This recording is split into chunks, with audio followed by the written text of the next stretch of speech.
Yo, yo, yo, it's MIA Radio. Yes, we are back for another one.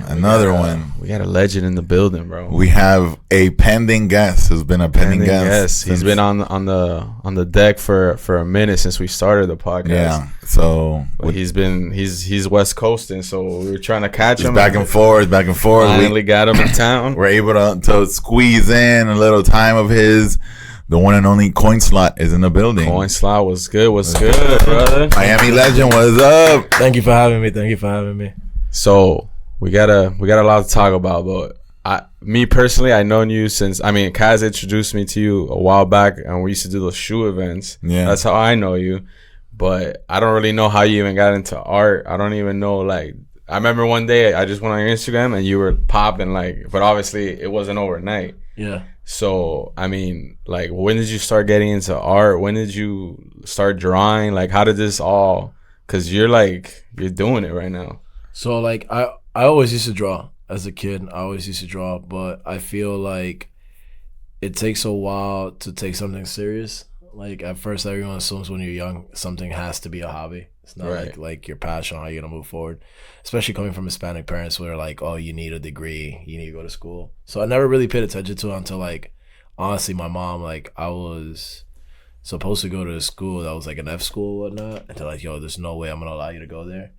And then she kind of made me go to this school called New World School of the Arts. And she made me do auditions. And I just did it. But at the time I already had gotten the transfer from Jackson High to Miami High for being an F school. So it was I was already serving my 9th grade year there, and then turns out I ended up getting accepted into the art school, and I literally went in there. I'm like, oh, I don't want it, and they're like, excuse me, what do you mean you don't want it? Because New World is the high school where you only get accepted. It's all arts. Correct. All 1 out of 1,000 students get accepted to a school. Wow. Probably more than that actually, because people from all over the world apply for it, and I was turning it down as a 10th grader because you're supposed to go in as a 9th grader, and then I beg for you to reconsider. And I'm like, no, it's okay. I want to play football. Stupid little high school wannabe stud. Yeah, and then I'm like, and then my mom literally one day she comes up to me and she lies to me and she goes hey, we gotta go to your Miami High because your sister's getting detention or whatnot. And I'm like, all right, cool. And my school didn't have a uniform, so I'm dressed out if I'm going a regular day. And then turns out that my mom throws the uniform in my face saying hey, this is your new school. You're in part of New World. I'm like, oh, damn it, bro, whatever. You got bamboozled. But yeah, I got tricked. And then honestly, after that, I got kicked out of New World for being dumb. Still trying to hang out with my Miami High friends and stuff like that and not taking my art seriously. And it took me going to I was my junior year going to senior, and it's the senior showcase. Have you ever seen the movie Step Up, Part 1, where all the kids are literally getting ready for the new their senior showcase? Mm-hmm. That's exactly how it was, and I bursted into tears. I'm like, I fucked up. I did the wrong decision. This is where I should have stayed at. Seeing all that stuff, and then I guess getting kicked out was that wake up call for me. Yeah, and it was because if I would have stuck there, I would have gotten a full scholarship to any art college I wanted. But in that school, did they have did they have the type of art that you do now, was it very traditional? It was very traditional. It's how can I say it? It's a lot of people go oh, schools destroy artists, at least their creativity. I beg to differ. It destroys creativity if you allow it to destroy it, but it does give you an edge over everybody else when it comes to your skills, your craft, your line work, you can only learn so much by yourself without having someone teach you how to color blend, use acrylics the right way, oils. So that was an advantage of New World. But getting kicked out, they were said that I was irresponsible. I was too street, that they saved my life. I'm like, yo, guys, Miami High is not that serious, bro. Yeah. And Miami High is Miami High. Yeah, Miami High is Miami High, but it wasn't what it used to be. But the students, or correct me if I'm wrong, but at New World, it's they've been doing art and dance and all that most of their child life. So that's something they were their parents really drilled into them. Yo, you're going to New World, for a lot of majority of their young years. Yeah, and it's crazy because a lot of them take it really, really serious, and a lot of people have come out of there and been successful actors. One of them is that Miami's own Giancarlo's. Yeah, the rider like a Ford. He started off that commercial years ago, and now he's doing comerciales, and he's doing novelas, and he's in Santo Domingo on tour. So it took me getting kicked out of New World and then going back to Miami High to be and then seeing my old school and being able to go head to head with them in an art competition, and I like went head to head and I did very good, and I was like, all right, bro, time to get my shit together and like really focus on my art. And that's when like it was the beginning of really taking my art seriously. Before it was just like, oh, I draw, get a check every now and then, but like doing murals and everything, it had to be literally after high school, and that's when I got picked up by an art gallery in Wynwood. So I was right after high school. Right after high school. Like right after high school, fresh out of high school, probably a year and a half in, I got picked up by a gallery in Wynwood, which is no longer there no more because everything's closing in Wynwood. Right. Yeah. But yeah. Then did you go back to New World? Like, yo, check me out.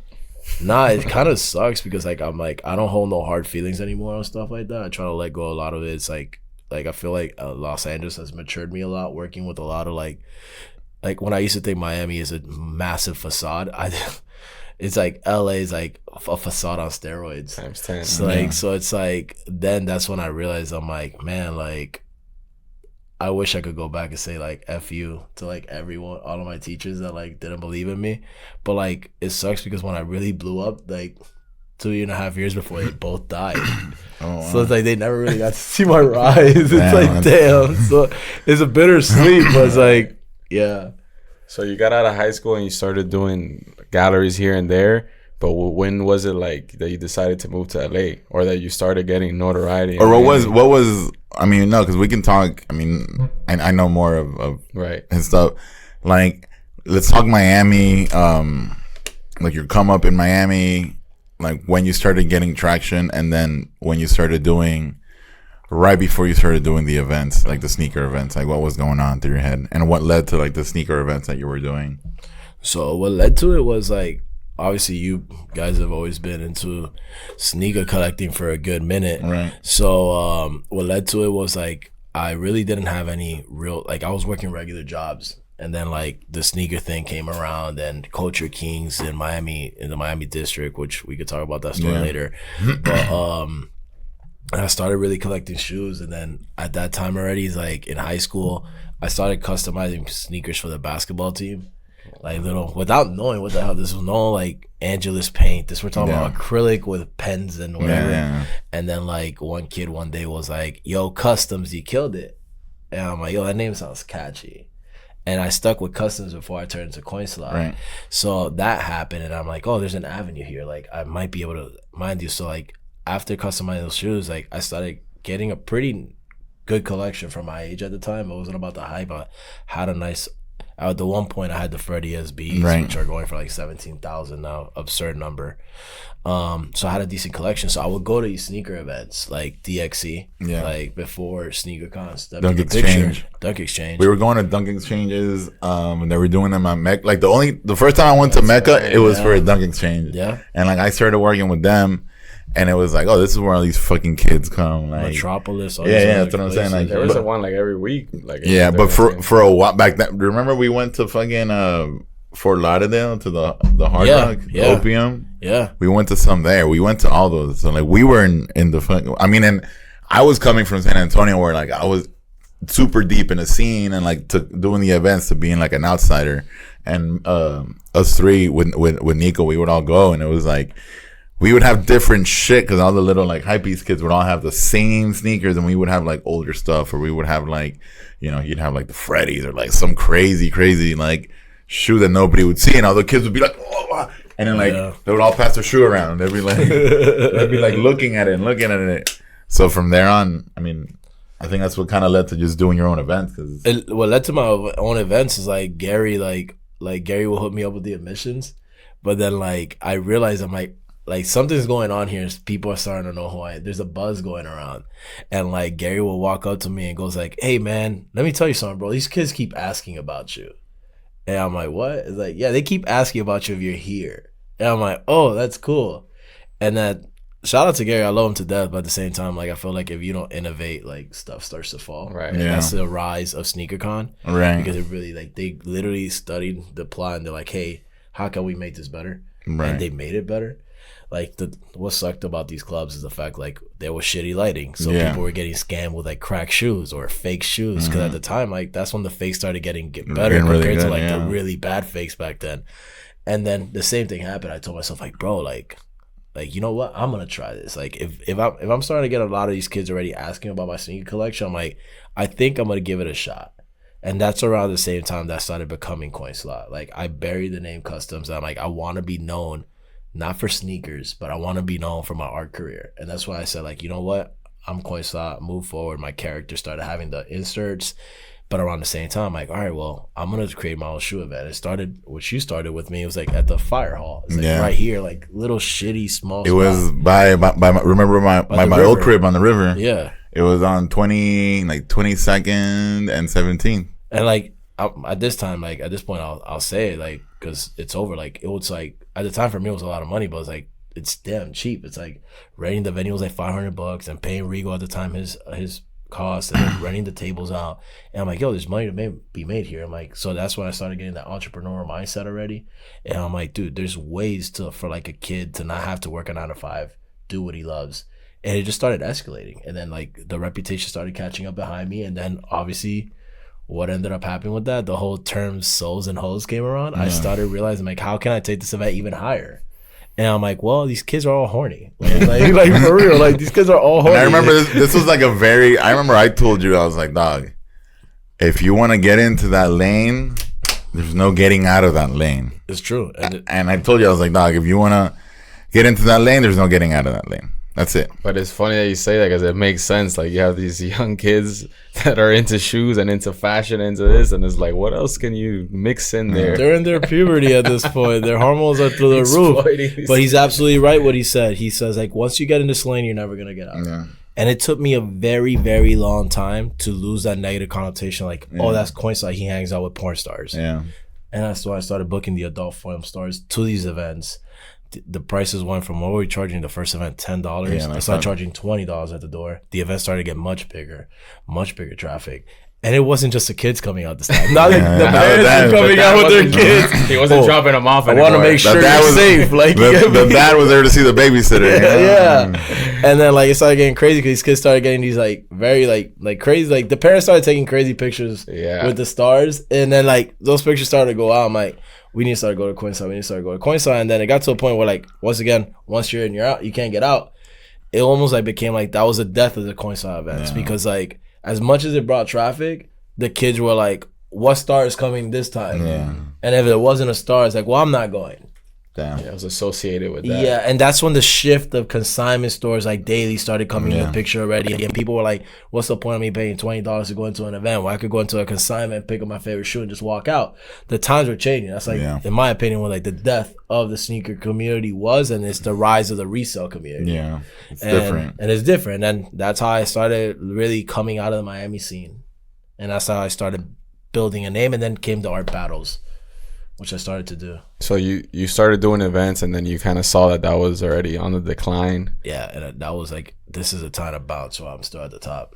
And that's when you decided to move to LA, or you were still like... That was literally towards like the last couple of 3 events where like I started losing that support, and I kind of got into like this very negative, like, oh, Miami's against me type thing, because I've given the city so much, and having shows, art shows, and getting kicked out by... So like I got kicked out by the gallery that I was with in Wynwood, like literally a week and a half before my solo show was supposed to happen. Like, it was printed on magazines, everything. Something happened between me and him where he kicked me out of the gallery, and I was very depressed. And then luckily Xavier from Foot Soldiers gave me the opportunity, because Foot Soldiers at the time had their pop-up in Wynwood, was right next to my gallery. And then I'm like, well, the artwork's framed, what can we do? He goes like, bro, we could empty out the space, we could do it. And I literally did a show right next to my gallery. It's called My Neighbors Don't Like Me. Wow. And that's why the art started getting traction. It's like, well, COINSLOT's no longer the guy we think of porn stars as sneakers. COINSLOT's an artist. And people didn't know that until back in the days. You'll see me at events. I'll show up with these Kanye prints and Big Cudi shit like that I printed. Yeah, you used to have these drawings, and like, I mean, it's pretty much like, if you want to turn around and show people the back of this hoodie, so it's kind of like this collage concept of like, well, this one's all Miami shit, you know, but you would have these different concepts of these collages, and it would start with like you said, Kid Cudi, and you would make the big Kid Cudi drawn, and then it would be the different references around the artist. So it'd be like one big piece of paper, and it'd be like Kid Cudi, and it would have like the Nikes here. It would have like, you know, the Man on the Moon. It would have like all the different things, and you would have them all the time, and it'd be like, you know, the Kanye ones, and people would, if you knew, we always knew that you had them on you. Like it was like, yo, like you got a poster with you. Yeah. Can I buy a poster? And the poster at the time were like $15, $10. Yeah. Mind you, and they were like drawn with a pen. Like I'm talking about like a big regular pen. Like and I was still mixing watercolor, shitty markers. I didn't know the markers I use now. It took me learning, but yeah. And that's when people start getting like an idea, like, oh, he actually draws. And yeah, it just started taking off. And that's around the time where I'm like, I think I've given Miami my all, and seeing other artists, which I don't put other artists down, like they're still doing the same things. This is when I started. I'm like, me drawing on the Wynwood side of the street, like check out my Instagram and I'm like, bro, I need to leave. Like I need to leave. Like the last couple events weren't good. I'm like, I got in this stage where I'm like, maybe Miami's not for me. Well, at the time at least, because I'm always where I'm love Miami to death. It's my city. I rep it. I have tattooed on me. It's like let's try something new, a new chapter. Did you feel like you weren't getting the love you deserved in Miami? Honestly, yeah.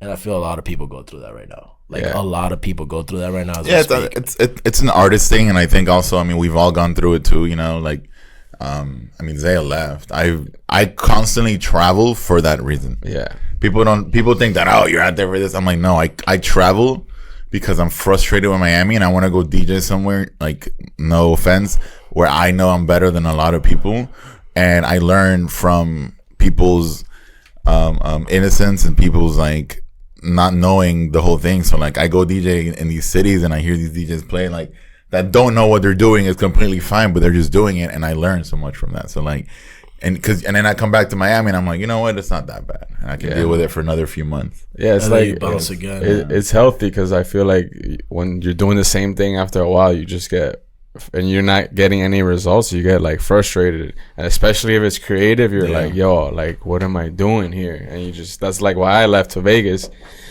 And then the same thing, but then over time I started appreciating Miami more, like throughout the couple of years that I was in Vegas, because I was like, yo, now I think it's like you got to leave to appreciate what you were missing.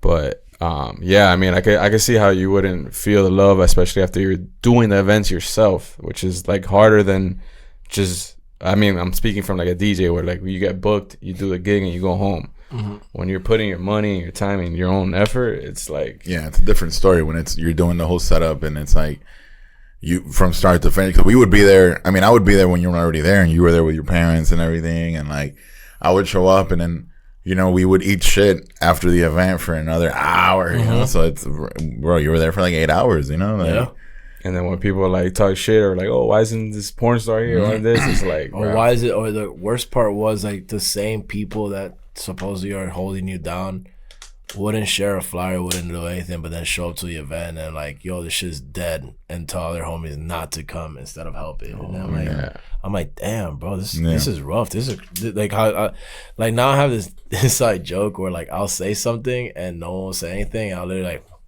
tough crowd. Like that's my new thing. I'm like, I try not to get mad. I just brush it off. Like, tough crowd, keep it going.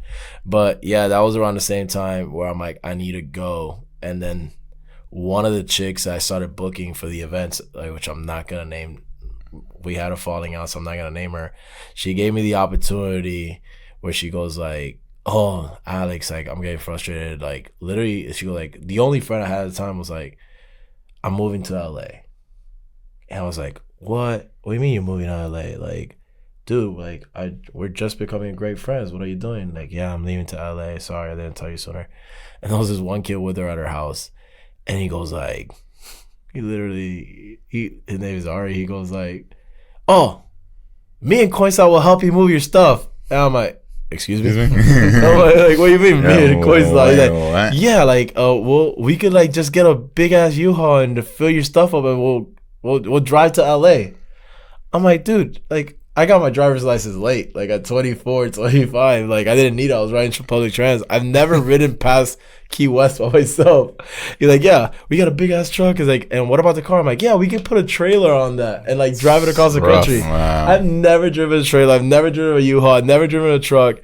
And then I'm like, all right, I guess I'm in it at this point. Well, I'll help you do the move. And I drove over there. We finally get there, and then that person was like, oh, I'm sorry, but the second we get there, he's like, I'm actually going to Vegas tomorrow. I'm like, almost like, oh, we drove over here for you, and then you're telling us to go fuck ourselves? Right. And then she started busting down. She got emotional. I didn't mean it. And then I realized like she was genuine about it. But the opportunity, she's like, oh, you could crash here in the meantime. I've never been to LA. That was the first time. I still haven't moved yet. This is me just helping her move her stuff. And then when I was there, I started meeting people. Like literally meeting big people. And I'm like, what the hell is going on here? And I ended up meeting some people, and then I ended up flying back to LA. Like I ended up flying back to Miami at that point, and then I flew back. And I flew back. I drove, she flew me back, and then like 2 months later I wanted to see her again. So I flew over there, and that was a trip which changed my life forever. That's the trip where like I met a group of guys by the name of Hawkers. They're like 30 under 30, a Forbes magazine in Spain. And they were like, so originally I met Bobby Hundreds. Oh, get into it, dog. That's what you're hearing, bro. I met Bobby Hundreds. Like I have the Hundreds tattooed on my arm. I was always a big fan. I think like Bobby Hundreds and Ben Hundreds, like they brought a lot into the streetwear because they did it different. Like they were the first ones to create a blog. And people were on their website, not just necessarily for their brand, but the story behind the brand. The eating out, the taking pictures of up-and-coming guys, Alex Rodriguez, et cetera, et cetera. So I always looked at these guys as my hometown, like as not hometown, that's my heroes. I'm like, damn, I want to be like these guys. So I will meet them out at events. I'll never forget, like one day, like I met him, which is in the documentary. You guys could go see the blueprint of Bobby Hundreds. Yes. Like at the end, when he's signing, he's doing that doodle of that house, that painting on the, he put it next to it so it looks like it's his, but it's not. Like you could see my signature on that. I drew Bobby 100 and Ben. And it's funny because like it must have meant so much for him to grab that specific piece and have it on that specific scene. So I told him one day, I'm like, hey bro, like I'm trying to hopefully one day make the transitions to go to LA.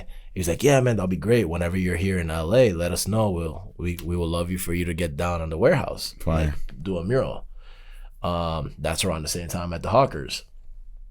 And I told them like, all right, dude, yeah, that's great. I started working with the Hawkers and like, hey, how serious are you about making a living out here? And I'm like, bro, I'm really serious. He's like, you're really talented, bro. Like, how about I move you out here? Like you can stay with me. So I'm like, I packed up all my stuff, $400 in my pocket on a one-way ticket. I said, turn in the apartment, let's do this. This was like one of those moments where like either you jump on it or you're gonna regret it your whole life. Or you're gonna think about that what if would have happened moment. And to cut back, I skipped a part out of that. It's like the reason the Hawkers found me is because Bobby Hundreds told me that whole like, hey, like when you're out here, let me know. I told him out here I was visiting only though. And I commented, I sent him a message like, hey bro, like I'm here, I'm down to do a mural. He never responded to me. Like he literally never responded to me.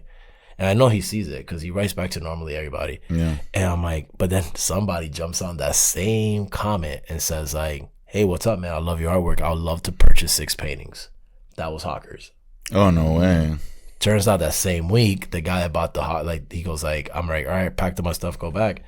I'm crashing in the studio, in the basement of theirs in this giant mansion in the hills. I'm like, I had no idea. I put one and one together. I'm like, Bobby Hundreds was just selling his DeLorean. Like the Back to the Future car he had, he sold it. Guess who had bought it? Hawkers bought it. Oh, shit. So like as I'm painting in the studio, I'm painting next to Bobby's old car. Wow. 6 paintings in the studio. And then Alex tags me. And then Bobby Hundreds writes under the picture like, wow, what a small world. And I literally I tell myself like, bro. Yeah. Like it's like one of those moments like, bro, like come on, really? Now Now I got the cosign. Now you want to say like, hey, I know him. Yeah. Whatever. That was that. Not to shit talk the guy. You know, I'm pretty sure he was busy or whatever. Yeah, but still, it just came off a different type of way, and it worked in my favor. So it worked in my favor that he didn't respond, because he may have responded, I probably might not be here today. That's why you got to shoot your shot. You never know. Yeah, you never know. So as I'm doing these paintings, I had no idea what the hell the whole aesthetics of a YouTuber or influencer are, or the word clout. Like, I did not know what the word clout was. I heard that term a while back. Like, and coming from Miami, like, that's a different world. Like those Viner, YouTuber, LA apartment building LA, type like, of, you know what I'm saying? It's different to us. Completely different. I'm not used to this, bro. I'm in the basement. I have pictures, visual. I guess I'll shoot it over to you guys. He wants to put it in there. It's like, I'm wearing the Miami Dolphins Dan Marino jersey as I'm painting these murals. So, like, he tells me, he goes like, hey, Alex, this is the second day. I'm finished painting, so like 2 of the 6. And he goes like, hey, man, I'm having a party. Feel free to, like, when you're done, like, come upstairs and have a drink with us. I'm like, well, what about, I got to go home. He's like, dude, you're crashing into movie theaters. The fucker had a movie theater in his house, bro. Like, a legit movie theater. I'm like, all right, cool. But as I'm there, I notice, like, the garage door is open. There's a Rolls Royce, a DeLorean, and a McLaren carbon fiber. Like, these are expensive cars. And so, you sure you want to have these parked here, bro? Like, the paint job and everything, like the spare. Oh, you're good, bro. So people start coming in and start taking pictures of the artwork. And I'm like, oh, thanks, man. And they're like, what's your handle? And I'm like, oh, COINSLOT. It's like, all right, cool. I go upstairs, and then I start feeling my phone go do do do do do do do do. And I'm like, what the hell is that? Follower after follower after follower after follower. But I had no idea, once again, what an influencer, YouTuber, or anything of this is. So one of these guys walks in. This is also 5 years, what, like 5, 6 years ago? This is literally 5 years ago on the dot. 5 years ago on the dot. And starts going off, and then big people started coming in. Shane from Midnight Clothing, like, he walks in, takes a picture, and then all these other people. And then I'm like, all right, but you know what? Time to wrap up. There's too much people going on here. Let me go upstairs. So, like, mind you, I just got paid out the biggest check of my life at the time, cash. Like, so I have it in my pocket. They see this little Chico from the 305 upstairs. He's like, no, not even balling. They thought I was a broke dude. No, but to you. But to me, I'm balling. That's the biggest money I've gotten up front in cash. Like, so, like, I'll never forget, like, I go upstairs, and then, like, they're playing beer pong, and I've always loved beer pong because I played it with you guys. And like, I go up, and I'm like, hey, bro, like, I got next. And they look at me like, who the fuck are you, guy?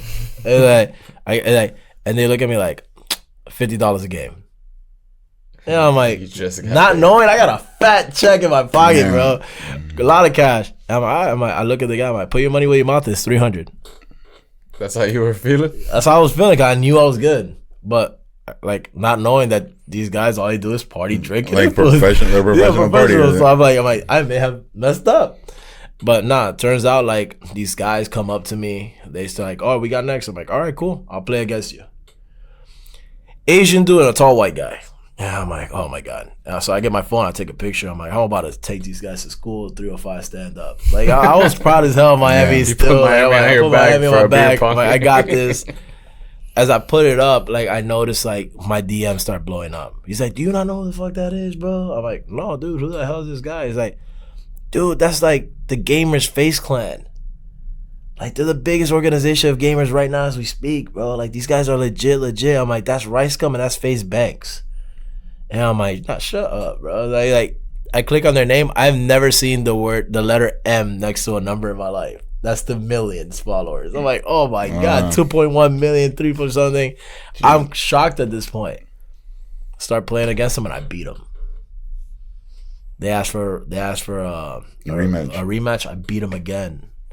Other people start showing up, and turns out, like, pro skateboarder Nija, like, he's there. He lines up against me. He's fucking nasty. Nija's a man, yeah. Not only is he nasty at skateboarding, the guy can play beer pong. Bro. He can party though. He parties. This guy is like he has to have some type of filter inside where he filters the alcohol, because he could keep going, bro. This guy could drink. He actually, just side note, he was in the news for having like a non-COVID complacent party. Like, recently. The guy I was like, yo, that motherfucker been partying. He don't give a fuck. No. Nija's the fucking man, bro. Nija's the man. Like, it's funny because those days, those stories about him, like, it's crazy. Like, it's like, he will have random girls, like, tattoo his name on him on purpose. Like let me get an ink, and there were these parties with tattoo artists, and he was literally not knowing how to tattoo will tattoo his name on random girls, and it was hilarious. I found it like, yo, that guy's the man.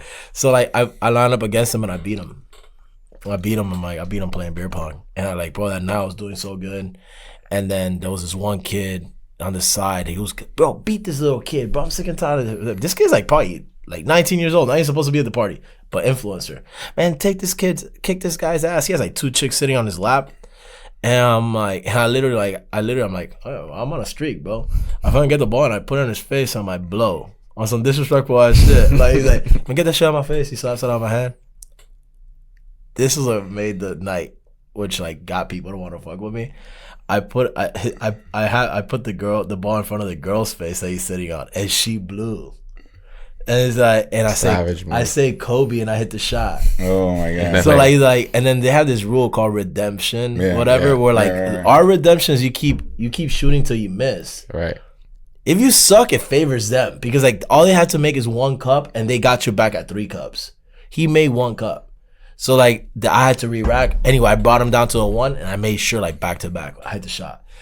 I caught I under respect these kids. They're like, yo, bro, you're nasty, you're dope. Who are you? I'm like, oh, I'm Alex. Like, COINSLOT is my Instagram, this is my artwork, and they're like, hey, are you interested? Pretty much like they know what they bring to the table, and they're like, we don't want you to. We can't pay you, even though they can't because they have a lot of money. But we'll do a YouTube video with you.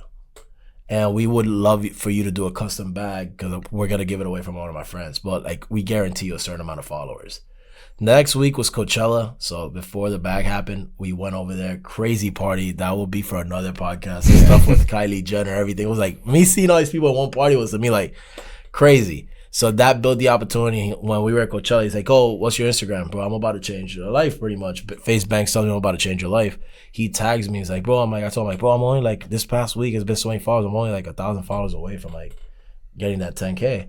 He said, bro, give me. I'm gonna put you on my script, like on my Snapchat. No lie, probably in less than an hour, Face Banks gave me close to 9,000 followers. Insane. I've never seen that. And then my life started changing from there. I started working with these guys and boom, boom, boom, boom. So that night was like one of those days or nights where it's just like everything lined up for you. Domino effect. Right. So shout out to Bobby 100 for not responding. Like, it changed my life, honestly. That one thing led to that one day where you're painting and then you go up, play some beer pong with the cash you just made from painting. Mm-hmm. And you were ballsy enough to put it down. And I walked away with more money at that point. That's crazy. At the end, I started losing because I started partnering up with like drunk girls and they cost me the game. But it's all good. It was fun. Well, that's how it happens, bro. It's like a snowball effect. Yeah. You start just making moves and you just don't even think about it. You're just like, all right, I'm going to do this. If it doesn't work out, fuck it. But then you might not notice it, but it'll happen some other way. Like this dude didn't respond, but it came about the other way. What's meant to be is meant to be. Of course.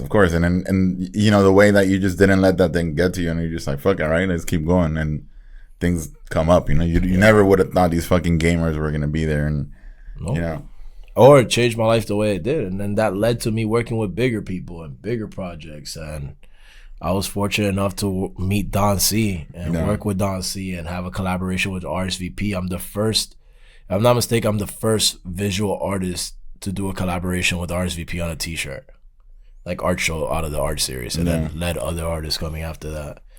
Yeah, because, I mean, to people who don't know, RSVP is Don C's gallery. Don C is part of Kanye's team. He's done a bunch of Jordan collabs. He first did the snapbacks, those like leather snapbacks, and he did the shorts. And then he's done a bunch of stuff. So like, that's, you know, it's Kanye's team. Like, it's a pretty big person in the fashion scene and whatnot. So, what are other collabs, other artists, anything else that, you know, you can speak of? I know you've done stuff that you can't talk about, but like any other that you can mention or, or your favorite one, or I don't know, whatever. I think my favorite one honestly had to be like the working with RSVP, like on such a short notice, being able to put such like seeing for the first time. Like I didn't have an event, like I had a gallery show out there when I first got in there, but like it was like almost like that's when I realized that people try to use you really fast, and it's cool because I got used to that because I learned that in Miami. Yeah, so it's like I almost had like those like I'm used to being used already in Miami. Like what's new? So like they're like, oh, who's this kid? He's starting to get followers. Like, and the gallery was new at the time here in the States because they're from France. and sorry, they're from France, but they have like a gallery in Tokyo, and then they started having in LA. Oh, let's give this guy a show, and it wasn't promoted that good. It was trash in my opinion. So I expected more out of it in my opinion, but then that led to like not that many people showed up, and I'm like, oh, I'm not ready yet. But then the RSVP show was like, bro, we have like 300 people in this place. Like, it was sponsored by what? It was sponsored by Rock or something like that. It was like free liquor, and then seeing all these people there was like mind blowing. It's like, bro, these people came for me. No. And which is crazy because at the time, like, I wish if he hears this, I'm like, I wish he was like to reach out to me. Like, I didn't recognize what Denzel Washington's son was. And he's low-key as on the back. He just keeps looking at me. And I'm like, he's just by himself. He doesn't want to get spotted. But later on, they told me, like, yo, that guy's a fan of your artwork. Fine. And he's here. And I'm like, and now to this day, I'm like, I've been trying to make that reconnect. I'm like, hey, bro, how can He's I the one send you from something? Tenet. Yeah. Great actor, bro. Extremely Ballers. And the reason Ballers. That's what I was saying. The reason I like him so much is because he never uses that last name. Yeah. He doesn't want to have like, he's like, it's like, you know, like Jordan's sons where they try to live up like, oh, he has the last name Jordan. He has to be a good like basketball player. It's total opposite. So it's like him, fortunate enough, having his dad, he actually is a really good actor, but he doesn't want to get his gigs based on his dad. Right. So he, to this day, people didn't even know I was his son. They're like, no, Denzel he still keeps it very low key. Very low key. Yeah. So him being there was like impressive, and that night was just mind blowing to me. Like a lot of people showed up, celebrities were in there, and I was like, man, these guys are out here for me.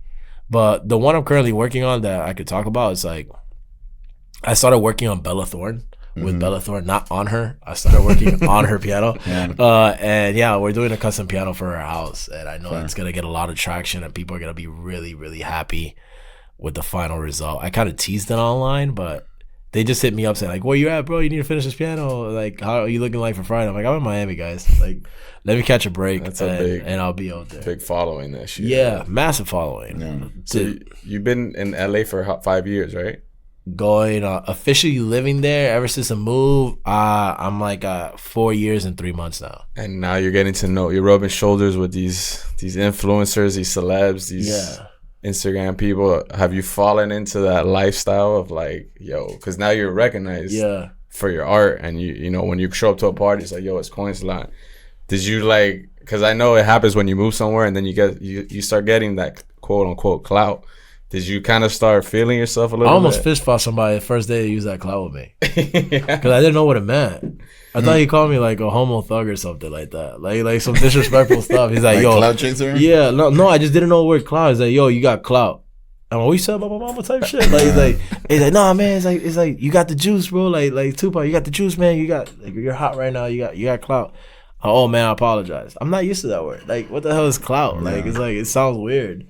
So yeah, I started to get that feeling. And then, but like, I always keep it 100. I keep it humble. I don't brag about my accomplishments. I am proud of what I've done. I think we all should be. Yeah, right. A lot of people are like, oh, he's arrogant for like, no, we're not arrogant. Like, if no one's clapping, you better be clapping in your own corner, bro. Yeah. Like, what the hell? So just because no one's clapping, you're not supposed to clap about your own accomplishments. But when they're winning, they expect you to clap. No, bro. Like, be proud of what you've done, how far you come. Clap for yourself all day. Pat yourself in the back. If you did something good, man, and that's me. Like, I'm proud of how far I've come. Like, but yeah, I go out to parties all the time now, and it's funny because like I will go to some of these mansion parties, and I do see random Miami people that we were on the same boat when we left.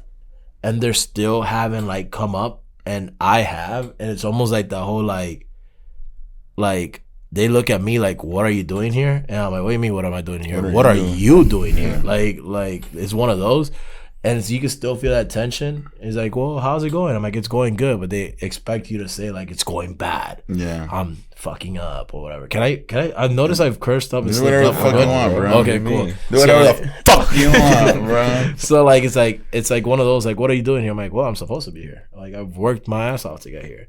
So yeah, the term clout, like, I'm getting used to it. But the facade, I haven't fallen into that yet. Those situations are funny because, you know, I think we've all been in that situation where like you see random people that just know us for this, and we're in an event. You know, I know it's happened to Paul, to all of us. Like, you're with somebody that they don't know that you know, and then they kind of like talk down on you, like, yo, like, what are you doing? Like, oh, you're here, or like they make a funny comment, and then you're like, yo, I'm here with so and so, or sometimes you don't even say it, or you're like, yeah, you know, like I don't even say it. Like sometimes I'll be like, oh, I'm here, you know, just out here working, whatever. And then they see you they're just very confused, and then they see you go talk to somebody, and they're like, oh, this is it. Like, like I'm a fucking dummy. Like, so real quick, and I was gonna mention this earlier.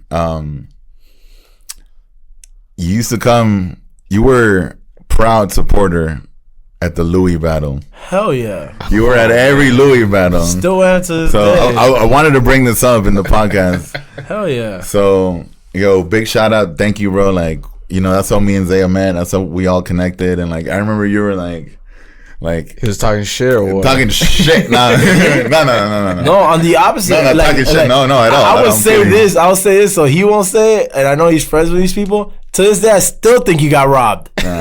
I'm sorry, bro. I mean, still think to this day you got robbed. I think at the end of the day, we both won. Wait, like, you were on it? No, Zea's the one that won. No. Like the battle where you went against the other light skinned guy. It wasn't him yet. And they were saying that your sets weren't good. Like that was like, I forgot what was like, it went like, you were playing the hardcore rap, and it was like, bro, I don't know. He has un chivito. He has a little. It wasn't you, skinny white guy, taller. And then me, I was disappointed that round because it was half those people aren't even around anymore. And I told Louis, I told Nick, I'm like, bro, that's fucked up. Like you had the whole like rap thing, and then they brought something completely different to the table. And I'm like, bro, he got robbed that time because that was like the moving on round. You were so hyped, bro. I was hyped. I was like, bro, I was drunk every night too, bro. Because like a lot of the bar was like free for the first like 2 hours. I found you when you won. That's how I really met you though. Yeah. But I'm talking about when you went head to head with that fuck. Bro, I forget. I don't know. Rounds. I seen him around though. That shit was like 10 rounds, bro. So but I still saw I'm like, fuck, he got robbed that time. Cause I thought honestly it was like a clear battle. You moved on, but I'm like, you were this close to getting eliminated. Like I'm always like, cause that person had a lot of followers that day. Skinny white man, light eyes, light eyes, light eyes too, bro. It was a facade, but it was dope. They don't have. I haven't seen shit like that since then. Nah, this is a different because there's feelings different now. Wave. Yeah, there's feelings now. It's like yo, like people with big reputations are scared of battle and losing because it affects their reputation. So now it's almost like you don't see the real skills anymore. It affects their feelings and their ego more than anything. Well, I think like, that's what it is. No, I feel like you should be. I'll battle whoever the fuck wants to battle, bro. Let's do it. That's like, bro. I'm a firm believer of like. Yeah, we're gonna go off track here. Nah, let's do it. That's what you're hearing. It's like this generation has turned soft as fuck.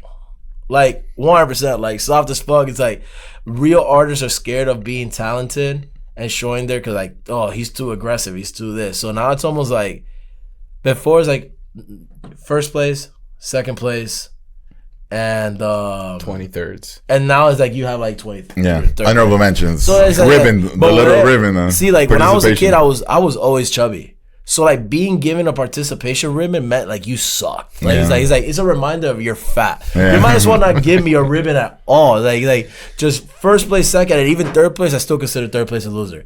It's like because now you're in the shadow of second. Yeah. Second always up behind. Third was always like, you know what's funny? I always felt the same way too. I'm like third is like, damn, why'd y'all even include me? Like why am I even here? Yeah, and then you're third on the podium. You're mad salty. Yeah, but that's what I think competition is so healthy because it's like. It sharpens your blade. Maybe you don't win, but like like damn, this person is better at me and what I'm doing. Yeah. So when you're competing, you're trying to do your best and you're challenging yourself. Facts. Because if everyone's getting a third place, it's like I mean, I guess we're all good. Yeah. But like nah, you need to know that there's people levels above you, so you understand like where you are in whatever you're doing, so you could like try to elevate yourself. Yeah, because if you're on the same thing, no one ever grows. No one calls you out for your errors. You don't want to look into being better sets, whatever it is when it comes to DJing. Like I had an art battle here for Secret Walls, and that's why I haven't battled anymore because they said that I'm arrogant.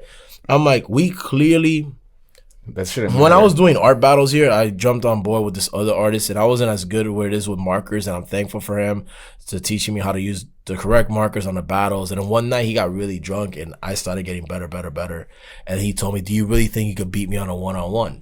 And I think I can. And then like he never gave me that battle, so in front of everyone, I said like, you know what, I'm gonna battle you tonight without even knowing it. So like I did his character, and I did his turtle, like Mikey and Rocky destroying like his character with my hand, and he started getting so drunk where it's like he's like, man, fuck this place, fuck that, fuck this. And then that led to like we had a falling out, and then we finally battled again on opposite teams. And I destroyed him. And I knew I destroyed him by the long shot with 2 other artists, and there was a judge. You know what they ended up doing, bro? Did it drum? They announced, like, it was like, oh, you guys are the winners. But the prize was like $5,000. But we're all winners, and we should all split the cash prize. Nah. Oh, wow. I never battled again. Because that's so stupid. Yeah. I worked so hard over the concept for you to split my earned money between 6 people, not compared to 3. Yeah, 3. Yeah. And I needed that money. Of course. That's when I was here. So to me, I'm a firm believer, like, we need more competitions. We need people to call out other people. We need like, yo, you are trash. I'm like, I don't give a fuck. Say it. Why? Because that's what makes you better. If we could... You have no idea, and this is like, I don't care at this point. At this point, I wish I had a bottle of vodka in front of me at this point so I can keep talking. You can keep talking all you want. It sucks because like, now it's like I'm scared. Like we reached a point where I'm scared to tell somebody they're trash, because we've reached such a now mental sensitive health issues, and they might call you out like, yo, COINSLOT, you're insensitive, and like, what you know about mental health, that guy's going through a lot. Hey, listen, bro, not everyone's a DJ. I get shit all the time because I have a few people that I mentor and I'm like on their ass about shit, and then Beta will be like, yo, blah, blah, blah. And I'm like, no, bro, like, it's not given. They're here for a reason. Like, it's a privilege to be doing what you're doing, and we're doing this because we've done that. So I am gonna tell these kids like, yo, you're fucking up. Like, that transition was trash. Get off your, not even that. Like, not even on DJ side. More of, I still do. But more of like the all around. Like, to us, like in our world, it's more of the business side, of more of like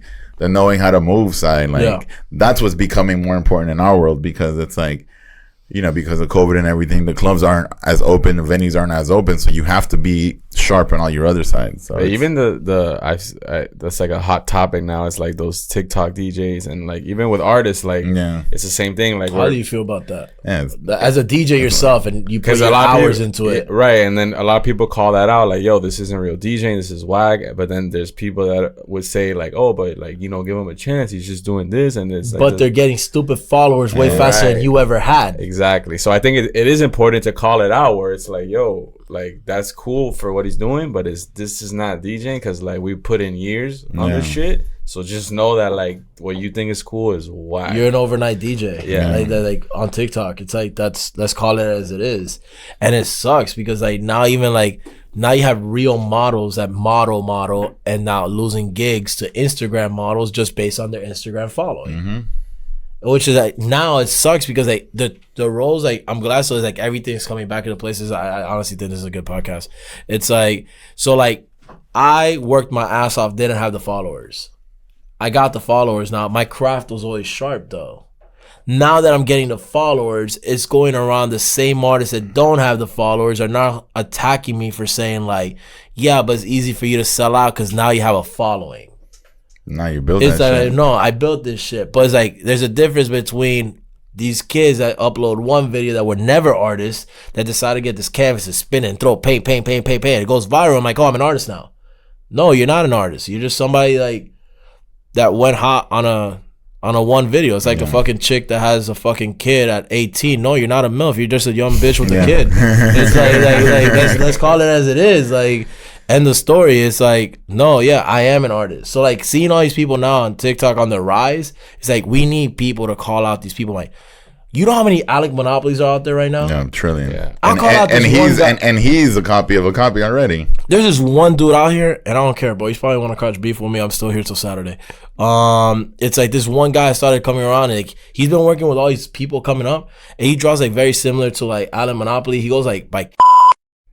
It's been showing up on my Instagram nonstop. And I'm like, what is this, bro? What is this art? Like, why is no one calling out everyone saying like, I call it out. They're like, this is trash. This is why. Like, who's one that said the realest shit ever? Salvador Dali said after him, everyone else has been trash.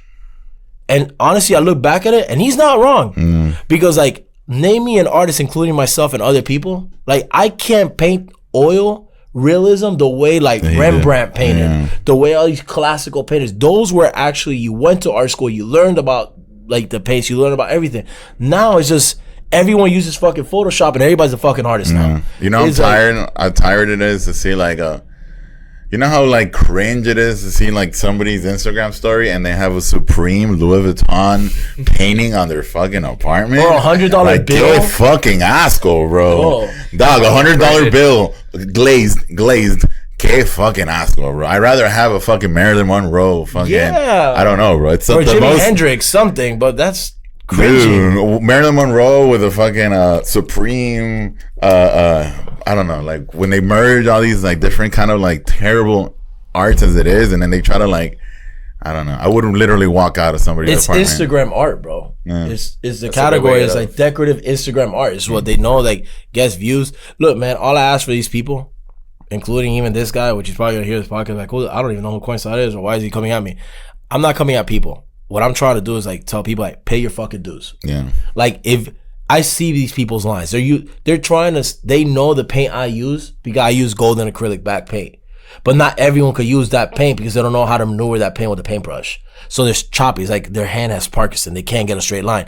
Dude, practice. Yeah. Put time. You could tell these guys like, so right now is at a constant battle, and artists are at a constant battle with Instagram right now. Because if they're not uploading daily on Instagram, their algorithm gets fucked up. Yeah. So at this point, they're not producing masterpieces or giving a chance. What they're doing literally at this point is just putting out content, artwork, just to not lose the algorithm. Because if they don't upload in 2 days back to back, guess what, bro? That momentum you had going on Instagram is now shifted to another artist. So now they're putting shitty ass content out. And it's like, instead of spending the time and like drawing a legit ass painting, taking a sweet time, that's a masterpiece. Now we're getting a bunch of mediocre artwork. So what I ask for all these other artists that are listening to this podcast, like, work on your craft. Don't worry about like the clout, this fucking word. It's like eventually it will come, because there's no denying real talent. There really fucking isn't. Like Edgar Allan Poe, all these guys, they were never recognized when they were alive. But it took them like other people discovering their stuff. Like, this guy was a master. This guy was good at his craft. But it will happen, whether it happens in 5 years, 10 years, or not with Instagram, it can happen in 2. But stay true to it. Start copying other people. There's a difference between copying and inspiration from others. Get inspired, innovate, and levitate. Like, but don't continue to just like use the same water bottle constantly. How can I make this water bottle better? How can I make it be colder for longer? How can I shift the body of it? Don't just like continue this water for the rest of your life. Like, make the product better, make the artwork better, set an example while you're out here, inspire the youth, and keep moving. We cannot keep clapping for people that are not fucking doing their job, because it's socially accepted. If you attack them, it's like, oh, Rigo's a hater. No, he's not. He's being honest. He loves his craft. He does not want to see the DJ scene or the music scene go to shit. It's like, yo, I am. Like, now you consider probably now like the same way, like an OG to other younger people growing up. No, but I get like, people see you now as like, I'm like a mentor, like you said, but he cares about it. He's gonna call you out not because he fucking hates you, or you're not gonna call out somebody else because you hate them. He's like, look, man, you have potential. Keep working on it, get better. Don't fall to this hype of this whole clout Instagram movement. Work on your craft, bro. Get your gigs. A lot of people are so worried. I'm pretty sure you get this all the fucking time, because I get it all the time. Hey man, how can you get into clubs? I'm sure that's one answer, like a popular question. Hey man, how can you get like, how can you spin up, pay a gig? Man, you're killing it. How can I? I'm like, I fucking just work. Keep working, dog. Work. It takes years. You know what I mean? And my thing is, just to add to that, when people tell me that, like, man, you're doing this or you're doing that, and I'm just like, yo, I'm just trying to, like, in my head, I'm like, I'm trying to stay afloat, and like, I don't even feel accomplished. But to them, obviously, what I've done is accomplishments. But I just constantly keep moving. I constantly keep growing, and to be stuck, and that's what happens. Some people get stuck when they get those compliments, and they're like, "Oh, look at me," but then those people will pass them. You know, there's people that I dealt with where I would be like, "Yo, you're fucking killing," blah blah blah blah, and I fucking passed them 3 times. You know, because I just haven't stopped. You just don't stop. I think everyone wants that instant satisfaction. So it's like they're not willing to put the work, or they just see the finished product of like COINSLOT or DJ Ka5 killing it, but it's like, bro, you don't remember the years of like grinding, taking fucking speakers, like to the fucking. So now no one wants to do that like dirty work, because it's like like I just want to show on Instagram that I'm killing it, but it's like almost impossible. And even to what you said, like those people that get that instant, like those TikTok DJs or whatever, that shit is not sustainable. Like eventually it'll fizzle out, and the real ones always rise to the top. So it's like you can do that, but you're not gonna be a real artist or whatever it is at your craft, because you're taking the easy route. Yeah, and also as quick as you go up, you come down. You know, facts. That's it. Like there's still people around that like are around for a reason. Yeah, they learned to adapt. They kept growing. Look, perfect example, Fubu. Fubu was at the top of their fucking game. I think everyone at one point in their life was wearing Fubu. No. What happened? They didn't adapt. They fell off. But then you have people like other artists, other brands that continue to adapt, continue to grow with the times around them, and better. They're just not like closed-minded. I'm sticking to this one craft just because I got compliment. No, you fall off like that. So referring back to that comment, it's like, guys, artists, everyone's like, we're not hating. We care a lot about our craft, and it sucks when we see like people trying to rip our babies out of our hands just to fucking put them in foster cares. It's like, hey, bro, like treat this with respect. Like there's people beyond you and that put in the time and effort to bring the craft to where it's at, for people to just come here and like use it like a whole, like common sense, like common sense with Chicago. It's like, you know, like yo, like pay your dues, show respect. Like TikTok, Instagram, everything has almost made everything like, it's like it's no longer earned. It's like it's like, oh, I deserve this. This generation feels like I'm entitled. Entitled to what, bro? Yeah. Entitled to what? How long have you been drawing for? Oh man, I've been drawing for 4 months. I'm 31, bro. I finally blew up now like 2.5 years ago. It took me forever. So it's like, and I'm still nowhere close to where I want to be. I might even blow up to the status I want to be at fucking 60. But I'm not gonna give up what I'm doing. All right, because like I put in 3 months. Why is my Instagram not growing? Chill, bro. Yeah. Chill. This is not a race, bro. The turtle will rid at the end. The rabbit will get tired and fall off. Give it a chance, bro. But that's how I feel in general. So everybody just work on your craft. Don't do it for the gram. It's like, yeah, like a lot of people have this nostalgia that which fucking them up. It's like now like they're on that whole tip. They're like, hey, bro. Yeah, but it's easy for you to say, bro, look at all these other artists getting endorsement checks. And I think that's what really has fucked shit up. The endorsement checks based on following. Yeah. That's why these guys want their following so high so fast so they could get that corporate check just given to them based off their number. Yeah. It's like, oh no, dude, you don't know what it is. Like this YouTuber chick, like this Instagram chick, bro, she blew up overnight. Now she just got paid $50,000 just to post one post. It's like, why can I not be that person? I'm prettier than her. And then you got all this crap. It's like, that's what's fucked up everything. It's helped out a lot, but it's also fucked it up. Yeah. So, when did you like first consider yourself an artist? Like, were you ever like, nah, I can't call myself, or like you always knew from a young age? I always knew as a young age I was gonna be an artist. Honestly, on everything. I just wasn't like.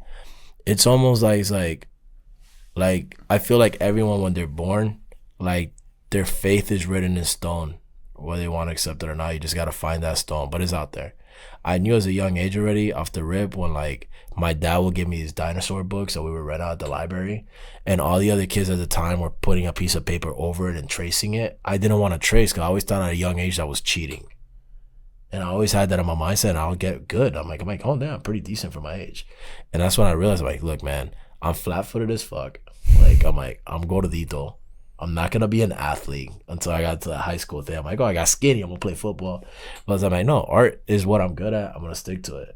And then it didn't help having like teachers that like were very condescending at the time. Like in elementary school, like, whose artwork is this? And I'm like, oh, that's mine. Like, sign your artwork. You're not Picasso. And I'm like, damn, bro. But I'll respond with the whole, like, I made her crack. I'm like, yeah, I'm not Picasso, but I'm Alex Perez. And then like I made her laugh. It's like, wow, how the hell does this kid have an ego at such a young age? And that's when I told myself, like, I always knew at a young age I was gonna be an artist. And I love it, man. I love it to this fucking day. And it's like, and I will continue to share my political views through my artwork and political satire, because I feel like we have reached a point where like if you share your political views, like you're either a communist, a sexist, a racist, whatever it is. It's like, no, dude, like, speak your mind. Don't let this whole Instagram thing and cancel culture, like, look at me, bro. This fucking interview could probably get me canceled. But I don't care. Why? Because because I made it. I did my thing, and I have not said anything that's inaccurate this fucking interview. It's real, and people just don't like listening to real shit anymore because it offends them, because they're not. It makes them feel some type of way because they're not doing what they're supposed to. That's the only reason it offends you. Because if you would be doing what you're doing or focus on your craft, you wouldn't be focusing on listening to me right now. Yeah. Like, to keep it 100, like, straight up, it's like, end the story. So, like, yeah, it's just like, I lost my train of thought. It's funny. Even, like, isn't it interesting when you get older, like, you realize those teachers, like, some had good intentions, but you realize, yo, some were just very miserable. Yeah. And like, they see some kids do something, like, bro, I still have, like, I have vivid memories of teachers, like, hate, like, I could say hating. Wow. Because it was like, I would turn something in and I didn't do it the way they said, but I found a way that was better and, like, creative, and they would shit on it because it was like, oh, and then, when you have those moments where you get the class behind you and they're like, yo, like, like, that's sick. Yeah. They get mad because, like, nah, like, I'm here teaching and you just think you could just do this the way you want it and it'd still be good. And, like, they literally will give you a bad grade off of their opinion of, like, you instead of the work. Tradition, like, because you found a better way compared to tradition to make it easier on yourself and better. But it's crazy. Efficient. But back then you're like, damn, I did it wrong. But it's but you did it. But I didn't. I just found a better way. You didn't. That's the thing. You did it. Yeah, there's it's funny. I've talked about that shit with a few people because it's, you know that you're doing it right, but there's some teachers that kind of wanted the class to be behind them. Yeah. Like, I had teachers that were like cool. Yeah, that were like super. They're trying to be cool, and like, I remember there was times when, like, I'd be like, no, but this and this and this, and I'd be like, nah, and then it would be like, they make a joke like, he thinks he knows it all, right? I was like, man, trying to make you feel stupid. That guy actually ended up marrying a student, so we know how that goes. So Jesus, that's why it's like, teachers, bro, they had an important job, and sometimes it's like, you can't just put anyone in there, bro. Because if you would have listened to some of your teachers, you would have not done shit. Well, here's the thing: I did listen to a lot of them, but it was for all the wrong reasons. Now that I'm older, this is an example that I've realized. Have you ever seen a kid draw like a kid before he hits first grade? Like, literally, like, your friends probably have kids and stuff. Like, they use their hands a lot. Right. Yeah. They get their hands all dirty and painted, and they start doing these crazy stuff with their hands, trees, and all this stuff. Right. Abstract as fuck, super colorful, super great. Have you ever seen the artwork when that kid goes into first grade? It's all inside the lines. They tell the kid, like, oh, what does the tree look like? Oh, it's a circle and put a stick. Now you're killing the kid's imagination. Yeah. You're making them traditional now. It's like, oh, paint me a house. Before, they used to do these crazy rectangular long fucking houses. Mansions. Now the house went from that crazy stuff to a square with a triangle over it. That's so true. And no, don't forget that one tree and that one bush, because you're supposed to do that. Yeah, with the sidewalk. Yeah. So now, like, we have unconsciously manipulated that kid into a fucking box. Like, we put him into a box instead of telling him, like, oh, I like what you're doing. I like your colors. I like your use of abstract. You're expressing your feelings at such a young age. No, at a young age, you're already closing that kid to shut the fuck up and, like, listen to our rules, because we have this vision and idea for you to walk this straight line, instead of making it easier, like you sound like, well, why walk this straight line where I could just cut across the field? Yeah. Like, you gotta be like, and get to the same point at a much faster pace and more efficient, more everything. No, because everyone else has done it before me to go the straight route. Now I can't cut across the field no more. Yeah. And so I feel what education has done. That's why a lot of these colleges, like, they're preparing these kids to, like, it's all a system, bro. To me, it's all fucking conspiracy. Like, this is a matrix we live in, and we could go on. My friend's gonna listen to this podcast right now. Oh, there goes the conspiracy theory COINSLOT. Is that this is all a giant matrix, bro. It's a system. We are in a giant prison. Yeah. We are in a giant prison. Like, prison has a way, like, the reform. They want to, like, the judges get these African American kids, Hispanics, whatever, minority. They hit them with these crazy crimes across the head that they would not hit white kids with. Put them in jail at an early age, and then you have them fighting fires on the side of fucking Los Angeles. You think those are, like, really firefighters out there? Half of the people don't know those are prisoners putting out fires. How much are they getting paid?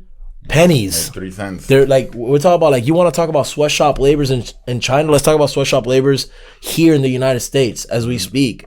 The system is failing us on purpose to be able to capitalize off of these minorities in these prisons. So the system is built for you to fail. Like the ringing of the door, the ringing of like going to class, transition, you're organized, stay in line is like a prison system. So what ends up happening, they want you to go to school. They want you to learn about all this fucking white history and all how Christopher Columbus is a hero. And they prefer like, oh, take your crazy exam, and they're not teaching you about your taxes. They're not teaching you how to create your own corporation to avoid fucking paying taxes. Like what's happening, it's a system. They built you for that. It's like, let's get them into college now. Why do they want you to get into college? It's not because they want a degree, because fucking colleges are one of the biggest extortion systems when it comes to like debt. They will give you $1 million student loan, but they won't even give you $45,000 to buy your own house here. No credit history as a student, no nothing. They'll put you in massive debt on a crazy ass interest rate, which you're gonna have to finance later. But they don't want you to buy your own house and create your own corporation and grow. It's a system. The reason why they want you to learn the way, and she bitched at you unconscious, she's part of the system, not even knowing she's part of the system. That was a guy. Or like, she's probably a girl now. You know, times have changed. Times have changed. Like, people it's probably a girl now. So it's like they want you to like get into high school, get good, get into college so you can fall into debt and then get a regular job, have 3 fucking kids, not pursue your dream. Like that is what the system has done. And we are all part of the system. And then you have your rebels that say, fuck the system. Yeah. Who are you to tell me, yeah, I'm going to become a doctor. But guess what? They devote their whole lives, and I know where you have these doctors going to Africa, helping these fucking kids that have no health insurance, no nothing, like changing. They're like, all right, well, screw you in line. I'm going off the grid and I'm doing my thing. I'm going to help people. Look at Akon. Motherfucker's killing. He went to music. He realized this whole thing is fucked. He's like, why should I create my economy here in the United States when I could give the economy to Africa? And building schools, building water reservoirs, building everything. It's all a system. So if you're smart enough to learn the system like Monopoly, if you're good enough to play Monopoly, you're good enough to win the game and put hotels and put properties where you lock other people in. Like, you know how to play the game. Once you know how to play the game, you get everything you accumulate and you start your own shit. And you say, fuck the system, and you create your own system. So I tell every artist out there, like, do what you please, learn. Not everybody, like, it goes back to the same thing. Don't just draw fucking Superman. Create your own superhero. It's like, don't just go out and like copy both of your sets. I'm like, oh, you know what? I like his set. I'm just gonna copy and I'm gonna play it at my club. Create your own set. Look for new talent. Look for this. Fuck the system. We are in a system where it's like we're pretty much programmed to fail. So like we're meant to fail so the bigger ones continue to get big, and like, so shoot your shot whenever you have it. But that's a good point when it comes to teachers, bro. It sucks that a lot of these fucking teachers were very condescending with kids at an early age, and a lot of them has affected them. Imagine fucking being a kid that the teacher has no idea what they're going on in their home, and probably their dad walked out on them, the mom's single, barely paying 3 shifts, and the kid can't turn their homework because of that, and the teacher's like in front of their class like, we're gonna look, Bobby can't read. Yeah. Bobby, and the whole class laughs at him. You think that kid is like scarred for life, bro? Scarred for life, bro. He's never gonna want to read. When in reality, he probably could have been a fucking like a novelist, or he could have written his own book, but now he's scared to even take on anything literature wise because now he's in his head he's a fucking loser because they clown him in front of everybody. Yeah, it's pretty fucked up, bro. Oh, you're right, bro. You're truly right. It's good to color outside the lines, bro. It is cool. I like that. It is good to color outside the lines. Sometimes that's how people, like these people that we look up to and these artists and these like successful people are born, because they're like, yo, I'm gonna do something different and I don't care what anyone else thinks. And they find their own lane, which is them. They're not like anyone else because they decided to do it themselves. It's like, yeah, I think that I like that. No, color outside the lines. Yeah. That's your next shirt, dog. You make that shirt. That was your idea right there, bro. You gotta make that shirt. Color outside the lines. And literally get that whole every day, just color outside the logo. Wow. There you go. Damn. Collab. I gotta get to work. Let's go, bro. Hey, open that Photoshop right now. Let's go. Let's get this started. Yo, you got any other words of wisdom to say to the young artists out there? You got anything for us? Yeah. You know both of us, so that's what I'm saying. Like, if you have anything that you want to ask us. Oh, I do want like how long could this podcast be? I see you look at your phone at this point. I'm like, oh, we gotta wrap it up. I look at my phone because people hit me up. I thought we were going to the industrial complex. Conspiracy. We're going military. The Joe Rogan route. This is a 3 hour. This is the Alex Jones. It's the aliens. It's the aliens. You can talk to Joe Rogan shit for hours. Yeah. I thought we were getting into it, bro. I love that whole thing. We're not, bro. Are we gonna talk about vaccines right now? Because that's what's hot right now. There's no time limit here. There's no awesome. There's nothing, bro. I will tell you the time limit though. I gotta take out this hoodie because I am being cooked right now, bro. I told you it was gonna get. You did say that. I was like, yo, by the way, you're wearing a hoodie. Speak directly into it, not above it. Me? Cass. Yeah. If not, it won't. My bad. These are new. We got the new luxury mics out here, bro. I'm used to the broke mics. Damn. My guy Harvey's shirt. I said I didn't know I was not gonna take off my shirt. Yeah, you're fine. G Harvey. Yeah. G Harvey. You're making your own clothing now, right? Yeah. This is a hoodie and a hat I had on, and it's funny because like this guy has to do a lot with it. Like when I was a kid, I used to draw a lot of like marine biology artwork, and I thought I was gonna be the next guy Harvey. And then, like, I always looked at his signature. I'm like, how the fuck? Because he nailed his signature. And I've seen it in person. Like, I met him twice in person. His signature is almost like you can measure it out, and it's this exact signature every And when he does time. it's the same. He just has it. Same. Hand style, same length, same everything. I have a shirt signed to me, dedicated. I put it next to his original, this signature, the same thing. Yeah. And it's funny because, like, now, after years, you seen how I sign now? Yeah. I pretty much sign exactly like Guy Harvey, as in like the same length, same everything. It looks copied every time. So I did exactly what he did. Like steal it's like an artist. Yeah, it's like steal like an artist. And at the same time, it's like, oh, now it was much easier than what I thought it was. It looked visually complicated. You made it like, you know, not like a trademark, but like it's recognizable. You know, it's something that people see and they're like, oh, that's the COINSLOT. It's funny because I was gonna wear the one where it's your signature in the front. And I was like, no, let me wear this one. That's a good one. I actually was going to ask you, because I remember seeing something about, like, when you were doing these art prints or artworks, like, they were, like, copying them or they were, like, trying to scam people. Jesus. How do you control that? And then also the resellers, if we can go into that. Yeah, you got resellers on your shit? Yeah. That's when you know you're doing. Yeah, I got resellers. Yeah, one yesterday. I had one yesterday, like, literally, like, I was like, sheesh. I'm like, damn, that was blatantly open. I'm like, that's going straight on eBay. But I memorized the numbers on purpose that I gave them to see if they show up online. So if you're listening to this, you're better off blocking out that number because I'm going to find out who you are. And what do you do? Do you just not sell them to them? Do you block them out? What's your... So it's very difficult. So from an artist point of view, like you don't want like feel like you're being finessed that you could have sold your work for higher. But from a standpoint as an audience, it's like it's a good thing they're reselling your work because like you're relevant enough where people want it. Because if you didn't have a resale market, people wouldn't want to kind of collect you. So it's like I gotta learn how to deal with it. But then going to your question where the guy like blatantly in front of my face ripped off my artwork and literally told his followers, he screenshotted my work and he goes like, which one do you want to see me copy? Wow. Like literally no filter whatsoever. Shit. He literally said like, do you want this bill or do you want that bill? And I'm like, are you fucking kidding me? And I called him out. I'm like, yo, bro, like what are you doing, bro? Like get out, like do your lane. You know what this guy responds to me with? Get off my dick. Wow. I'm like, when you're on his dick. Yeah, like yeah. When he's on your dick, pause. Dick. He's like, you have pause. Yeah, like I'm like, what do you mean get off of yours? You're jocking my style. Dick. You're stealing everything of mine. Do you have any legal advice I could do? It's not worth it. It's not worth suing a nobody because you're gonna get into like more legal fees and you're gonna collect from him.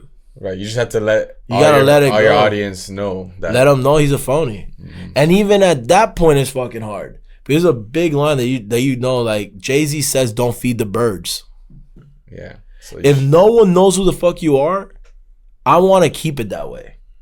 The second I expose that person, I just expose that person to a complete different platform that can probably not afford my work. Yeah. It's gonna hit him up to bootleg one of my stuff. True. Yeah, and you also acknowledge you.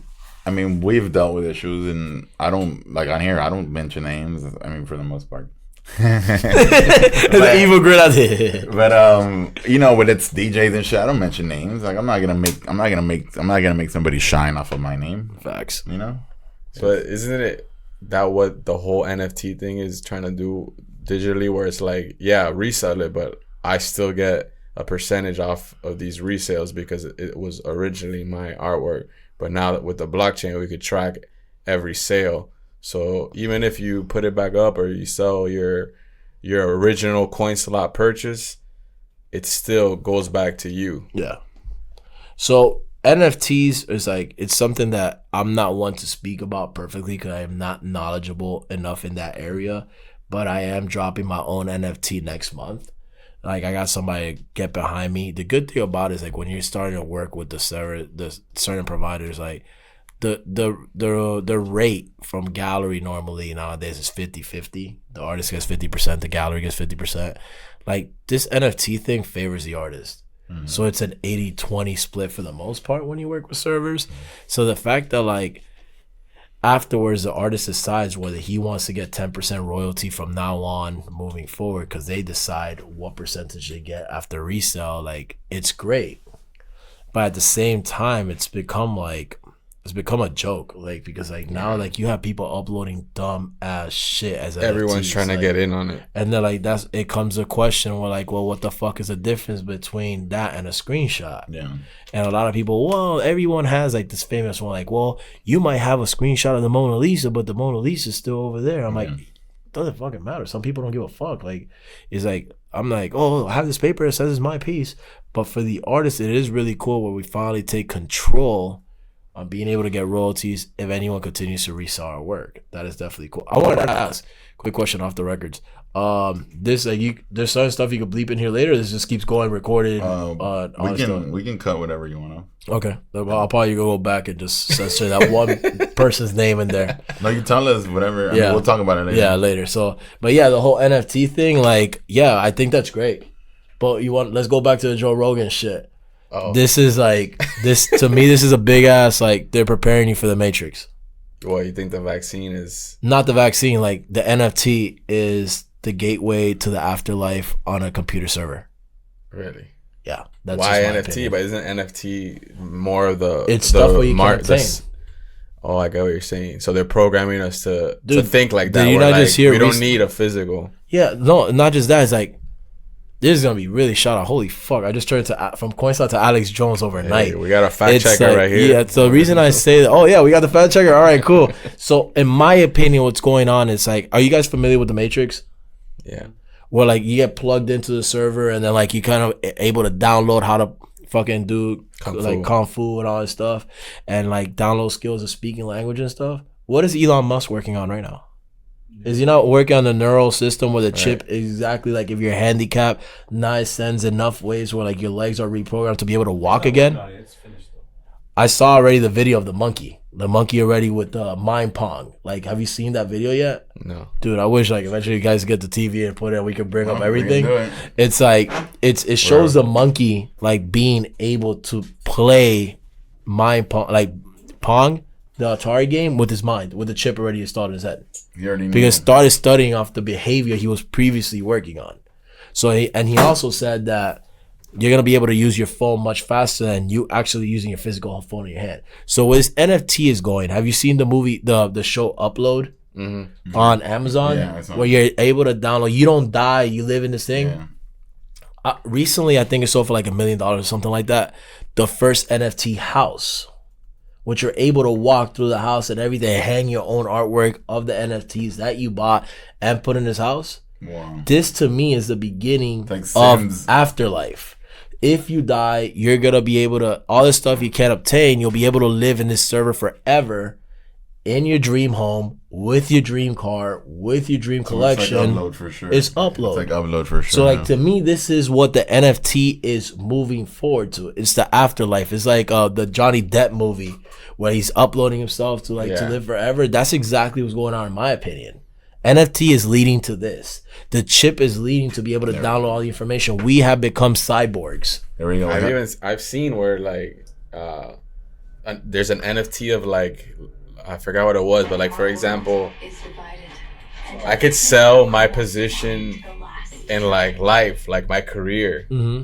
Like, yo, I'm gonna NFT my career, and then like obviously if you're qualified or whatever, you could take over me being me, and then I get a residual from you being me. No way. Insane. But like, you So know, I can what have I'm somebody Yeah. DJ for me, and I yeah, like, yo, now. Oh, here we have it here. So what's going on here is like he is playing with the analog stick currently and trying to get the ball in the circle. So at this point, it's like from what I've heard, the like orange. in the orange, the right now what's happening is the neuron chip is learning the behavior of the monkey and how the brain is working right now. So it's like literally studying. So every time it works, the monkey's being fed pieces of banana through that straw. So that's the incentive. The positive. Positive Yeah. incentive is But he's still using it. Yeah. Later on in the video, what ends up happening is they unplug the analog. So the monkey is now it's studying its behaviors of mind. It's like a fucking Bluetooth Shouldn't shit. you say that's It's creepy as literally fuck. See, look what- at the analog. It's but disconnected. we could be living that right now. We could be unplugged. he's not plugged in. He's not plugged in at all. So at this point, he's learning. He The already mind is knows. already taking Yeah. over. The chip is taking Have over. you at seen this the point. the Matrix recently? When you watch it, like, Yeah, it's Yeah, happening I saw it now. recently. I saw it last You're year. like, I saw it last month. wait, Really? this Yeah. makes a lot of sense. And Yeah. then I tried to watch the second one and I couldn't. Yeah, The The second series and third went on one, some nah, other shit. nah. but nah, You see it it? gets- And now he is no longer using the analog stick. It's no longer connected. Now is the neuron chip working in full effect. No And now it's way. going to expert mode. So now the monkey's playing above your standards of the game. yeah. All because of the help of the chip. But there's also people saying because it's a Neuralink video that it's fake. I've heard that too, but a lot of stuff they say like is Just them. That the video part is fake. That it's like no, that because like they made it themselves, like just showing that they progressed, but realistically, it's not real. Like not yet. That's what they're like that's it's what, tweaked. I mean, Yeah, like, I think until the monkey starts talking, people Yeah. aren't The monkey's gonna turn around and be like, "Yo, this shit's real." Coach had the mic on, but have you guys heard of Earth 2? No. That's basically why NFT was created. Is that what the whole avatar thing where you could live in a new world? It's a real life thing, and right now, like Elon Musk just bought all of Times Square in Earth 2. Like he owns all of Times Square. Like there are people buying properties in a digital space right now. Like it's super crazy. So it's, I mean, pretty much what you were saying, man. I that's what I think it's the You way ever this is seen going. Ready Player One. Yeah. Yeah. So it's like Basically, that. essentially, Yeah. that's good. Like, In have a you? different sense. One of my favorite is Westworld, but like season 2. Fire. Oh, I haven't been able to see it, bro. You would Is it a good show? bro. Yeah. But that scene where Phenomenal. I think it's the end where he's like stuck in his loop, and then you're not sure if What's going on? yeah, you're not sure if he's real or he's Yeah. artificial. It's like that shit tripped me out for like 3 days. It's, Right, it's same. like what you said. You're like, wait, but what if it's a simulation? We could be unplugged and we're just running free in the simulation right I now. tell this thing to my friend all the time. I'm like, what's the difference between like not knowing that this is a simulation as we speak now? Because like how many times, like a perfect example, which one of my favorite movies of all time is The Truman Show. Mhm. It's like literally, it's like his whole life. That's another movie I saw recently. I saw like That's a good both one. of them like during like peak quarantine. I was like, yo, let me watch these movies that are supposed to be what we're. Did you see the Eternal Sunshine of like I forgot Spotless. Oh, Spotless Mind? I've seen. I haven't seen it recently. All that stuff is like this stuff was being spoken about like way before. Like they say that to this day, if it wasn't for the Truman Show, we wouldn't have reality TV because the Truman Show was the first one to explain what. Dude, I saw it reality when I TV saw was. it. Mind you, I saw it last year. Like, it was so crazy to see like the movie itself being 20 years old. You know, like It's ahead of its time for Yeah. the time it is, and it's currently a lot of this stuff is happening now. Mm-hmm. The Matrix is happening now. It's like the whole like this is the real world. It's like, Yeah. or like It's in the beginning oh, stages. this is gonna be a good example. I'm glad you saw the Matrix recently. Sheesh. Yo, get me hey, a bottle of liquor, bro. This podcast is about to be 2 rounds. So, for real, we're getting liquor. No, Say no more. Oh, wait. He brought it. Let's go. Paul's getting- I know where So Paul- that scene in the Matrix where remember like he's fed up so much already. Where it's like fuck Morpheus. Like I want to go back to this fake world I was living in. And he sits down with Agent Smith and he tells him like, I know this steak is not real. Yeah.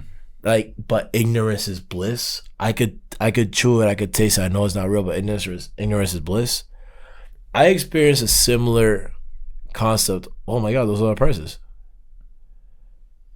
So it's real money for like tiny pieces of land per tile, bro. Like, nah, hell no. You could keep that fucking world too, bro. Too expensive for my taste. Jerusalem. So eventually they're gonna own you, but yeah, the digital version. What was that? Well, a social experiment, isn't that where like they're creating a copy of you already by studying your algorithm and everything you look at, and like literally I created a copy of you. So that scene where he's sitting down with the steak. So I caught COVID in December, and I wasn't able to taste for 2.5 months anything. But it was the weirdest experience because I love steak, and I reminisce with that scene. I'm eating a piece of steak, but I can't taste it. But my memory went back to the time where I could taste that steak and fill in the gap of what that steak once tasted like. Wow. So your brain produced the taste? The taste enough for like, now I know you can't taste it. Your brain filled that void. That filled that void. Like, now I remember what it tastes like so I can continue eating this.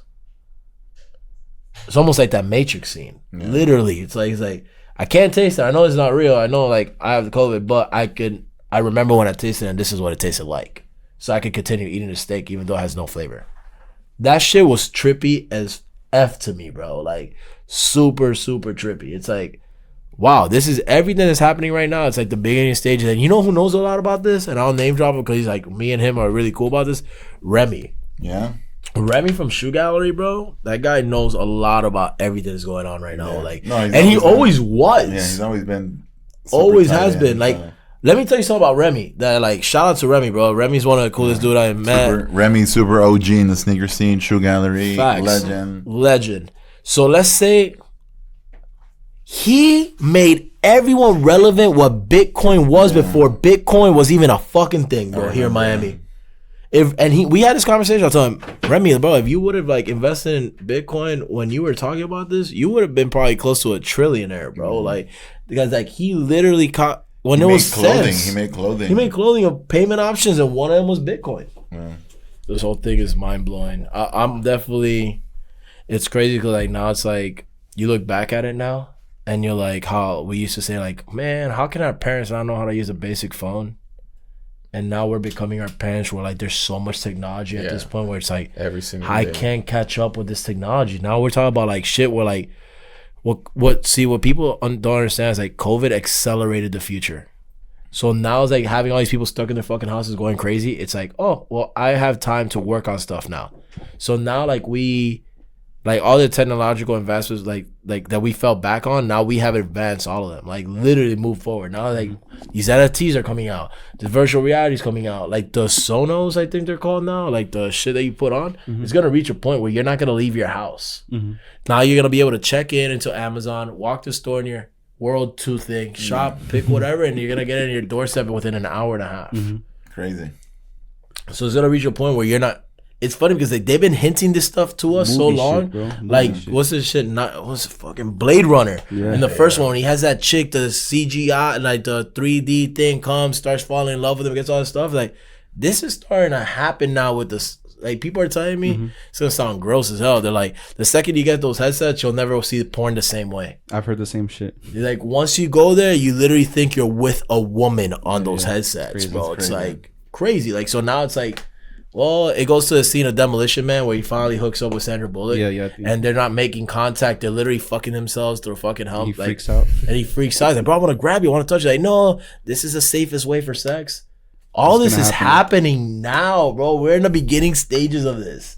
And I feel like it should freak everyone the fuck out at this point because people are too calm about this. And it's really happening.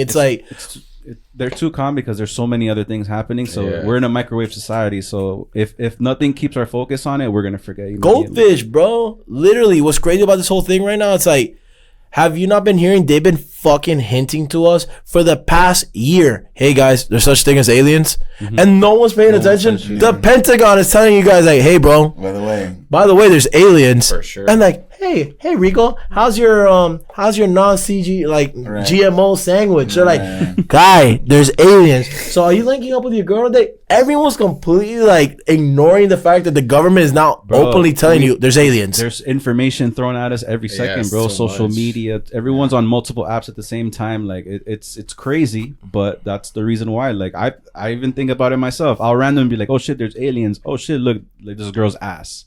You get me? Goldfish memory. Yeah. Everything. So all this stuff that's going on in the news that's happening, wrap it up real quick. I know you gotta go. It's like they're distracting you from what's really happening behind closed doors. How did everyone forget about the Epstein shit? Everyone literally forgot like that this girl was about to snitch everyone and their effing mother about who's a sex offender, who's touching kids, everything. Is like, wait, perfect timing. COVID stepped in the picture. Yeah. Now we forgot about that whole thing. For all we know, that girl's like 8 feet down, dead. She's probably been there for months. Because there's no follow-up with it. Like, we're quick to cover it up. Like, that whole alien stuff and everything, like, that's been going on. Elon Musk shooting stuff into space nonstop.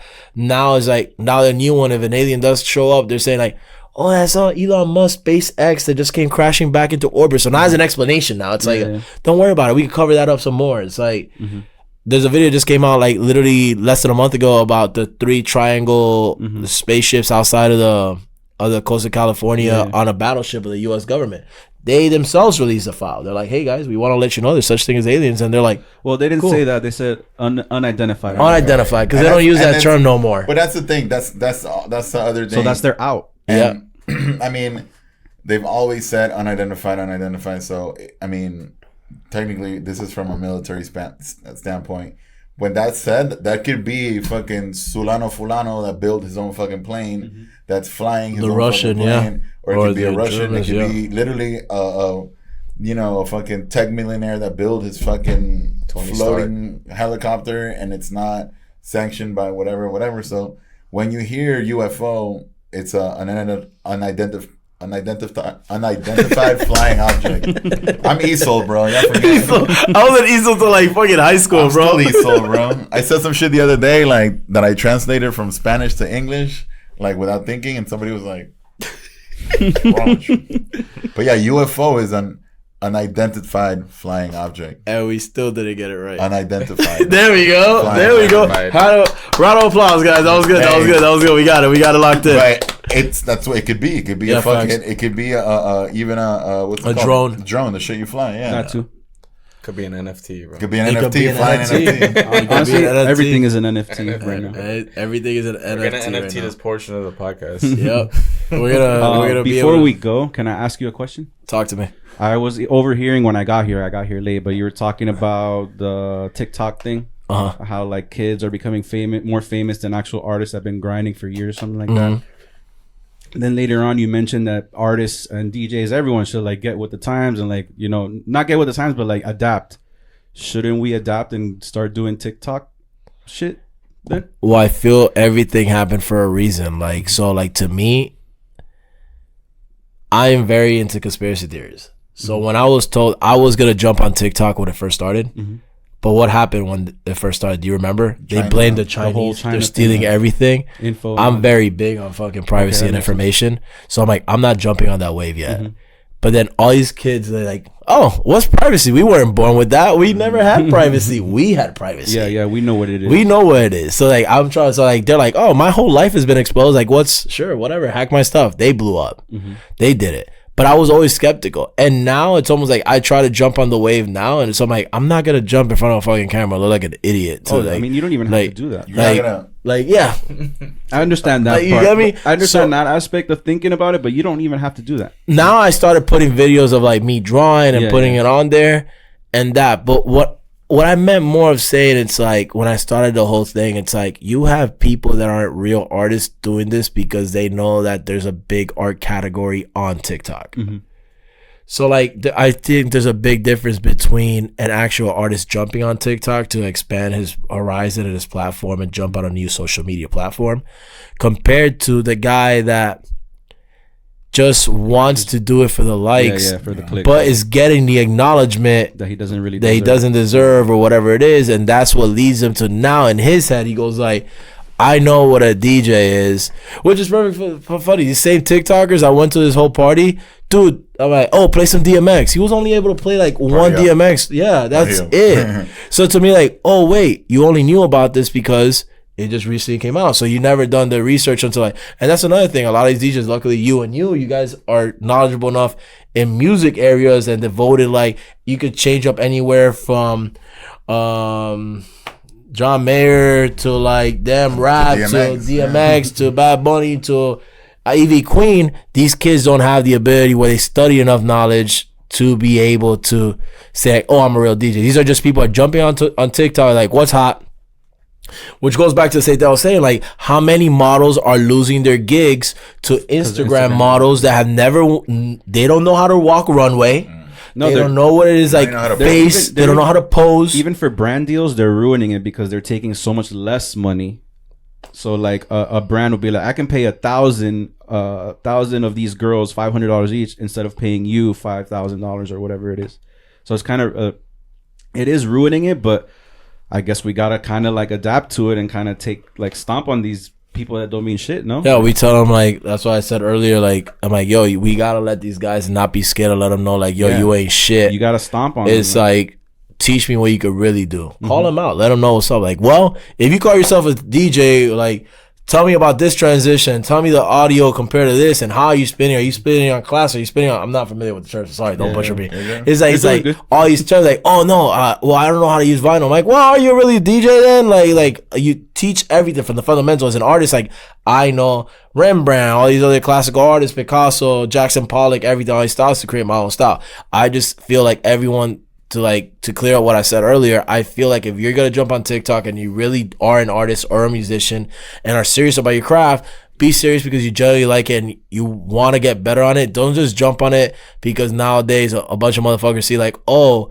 I saw it on TikTok, I think I can make it better, but I have no prior experience. I feel like everyone should get on every brand new, the second, like Gary Vee said, the second a new platform for social media opens up, jump on it ASAP, get your handle and get on it.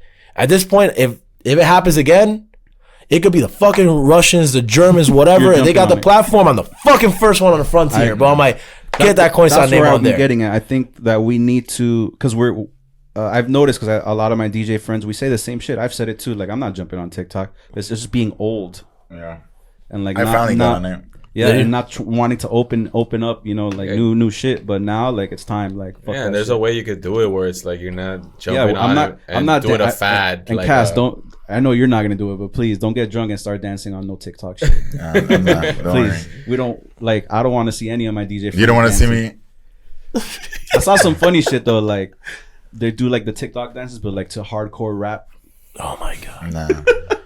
There's some good ones on there. There's some real good ones on there that I love it because this is one Mexican kid that like he has said he makes fun with that little wide app where it makes their nose really wide, and like it takes me back with the memories of when my mom goes like, "Son las 5 de la mañana, te vas a trabajar," and then like that shit to me is like I relate to that. I think those are the bro.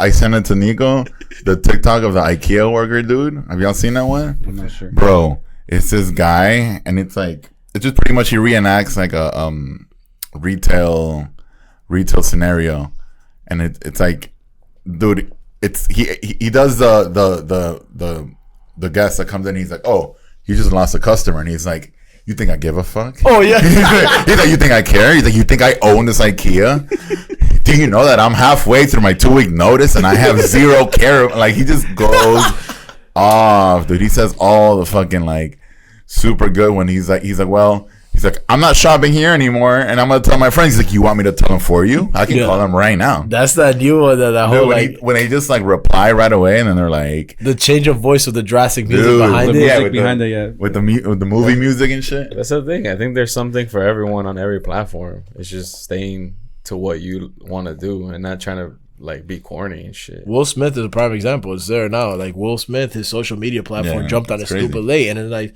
he's one of the head TikTokers and head Instagram accounts on Instagram and TikTok. The interview that I think it was the Breakfast Club where they asked him, and he's like, look, man, like we were born with privacy. We know what privacy's like. And celebrities back then in the 90s were very private. Like you barely catch a glimpse of us. You know, paparazzi had to find us. But now we're in the age where you need to be out there. And I didn't know that. But now I do. So I'm going to be super out there. And he's fucking out there. Like every single app. Triller, every app. They literally call the paparazzis on themselves just to get documented now. Yeah, they're like, yo, I'm here. I'll be leaving. Or the random guy with the voice like, oh, Will Smith. And it's Will Smith with the fucking voice changer. Like, he's at the... I'm leaving. Okay, we'll be there right now. All right, thanks, guys. I'm leaving Catch right now. Yeah, exactly. So, yeah. I think that's a good way to wrap up the interview then. Like, I think we touched base on pretty much everything. Everything, yeah. Like, we made it a two. I like it. It went from artists to conspiracy to NFTs and potting. And not dancing drunk on TikTok and DJing. So, yo, tell them where they can find you virtually or in real life or. Well, hopefully, I'm able to buy some property on the world number 2, and I own half of Tokyo, and I'll call it the United States of COINSLOT Tokyo. But you can find it right now on Instagram under COINSLOT, and see, I have a Twitter, but I barely use it. It's COINSLOT will eat all. I just jump on there to read on Chisme and drama and if they want to cop any of your art or any of your merch, the website for the clothing is coinslotworldwide.com, and if they're trying to buy any artwork from me, just reach out to me on DMs. I don't like to I've been fortunate enough where I'm able to sell my artwork pretty fast, so I don't have time to just upload it on the website, wait for it to sell. It sells pretty accurately fast online, so if you're trying to buy artwork, just hit me up online pretty much on the DM. I respond to everybody. Just don't ask me, like, this is a worst fucking question to ask somebody. It's like, how much for your art? That's like walking into Foot Locker and asking, how much for a shoe?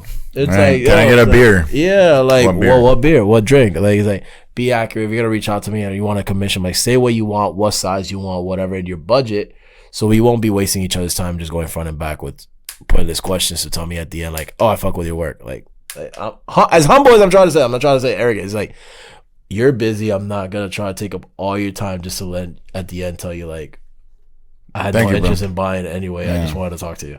Yeah. It's like come correct. No, you're not. Like let people know this is what I want. This is what I'm trying to get. This is the time frame, and this is what I can spend. If it works between our means for you and me, we'll rock out a piece as soon as we possibly have a time slot for you. Fire. Well, yo, we appreciate you coming through. Thank you for having me. It was a great experience and talking about stuff, and hopefully I don't get canceled. Nah, everybody. You're definitely gonna get back. We got a lot of more shit to discuss. This is gonna turn. There will be a part 2 or part 3 actually, because we just did part 2. I definitely the part 2. I feel like we like look into the whole like having you talk. I wish I would have been talking from the beginning. You would have came in talking about the whole like alien and NFTs and all that stuff, because I definitely think we were onto something which got everybody to be like, he's not wrong. It's like I'm gonna go watch that could happen. Westworld and Matrix again. Let's take that shot though. What's up? Yeah. Oh, let's go. The shot's already served for you, bro. I think I may have poured a little bit too much, but cheers. Thank you for having us. Semi Radio, we out. Peace.